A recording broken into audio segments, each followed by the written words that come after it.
This is the speed knot, a knot you need to know for tying wire under tension. First we'll tie it, then we'll test it. Now we're tying knots in strained wire, so make sure you wear your speed dealers for this one. To make it easier to follow along, I've coloured the wire that travels over the chain of the strainers green, and I've coloured the wire that is in the jaws of the rear of the strainers red. Make sure your wire's correctly tensioned. You want to have about a foot or 30 centimetres overlap behind the rear of the strainers for each of these wires. The first thing you want to do is lift the wire that's in the rear jaws straight up and down to make a post. Then we're going to pull this green wire nice and tight, making sure it's not fouled anywhere along the strainers, up against the post, down as low as you can get it.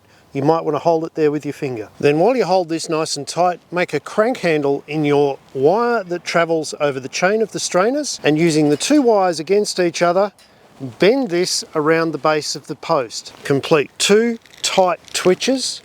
Pull away from the red wire with the green wire to keep the twitches nice and compact. And then we're going to go across the strainers and finish off our knot by wrapping around this side of the strained wire. With the wire that's come from over the chain on this side of the strained wire, you want to bring the wire that's in the grips down tightly on the opposite side. Now, making a crank handle in that wire, pull outwards and tightly around both wires. Do this 2 or 3 times.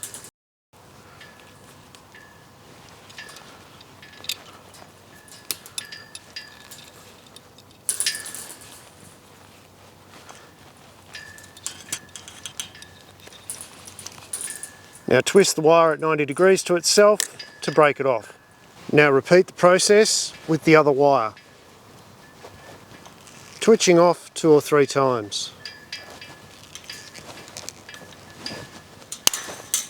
And we've got a nice neat knot.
Now let's cut it off the fence, go and test it.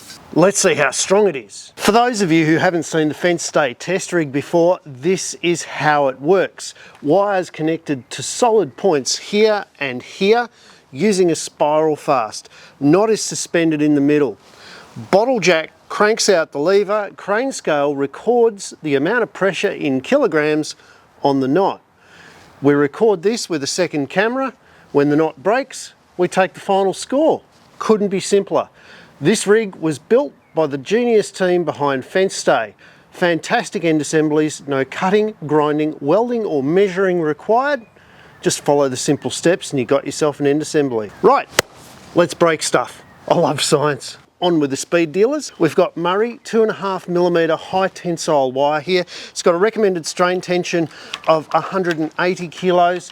It's got a working range of up to about 360 kilos. Beyond that, you would expect it to start to stretch, and it's got a rated break tension of 540 kilos.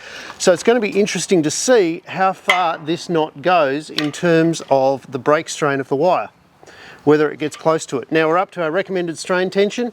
So typically when you're installing a fence, this is the pressure you would stop at. If the fence is challenged by an animal, you'd expect it to be able to go up to double that pressure before it starts to fail.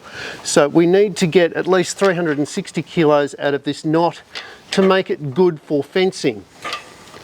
We're up to 260 odd kilos now, a bit beyond that. about the 300 kilo mark. We would typically expect to go a bit further than that. I think we've had some take up in the knot just there. 330, 350 kilos. Okay, so we're just outside the normal working range of the wire now, so this knot is going to be fine for fences.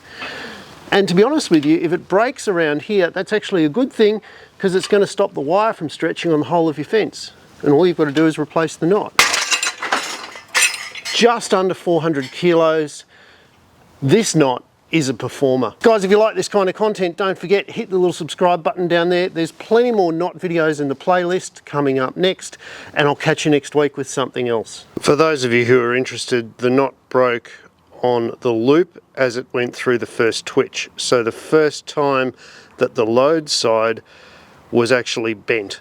And that's usually the case with high tensile wire, it breaks on the first bend.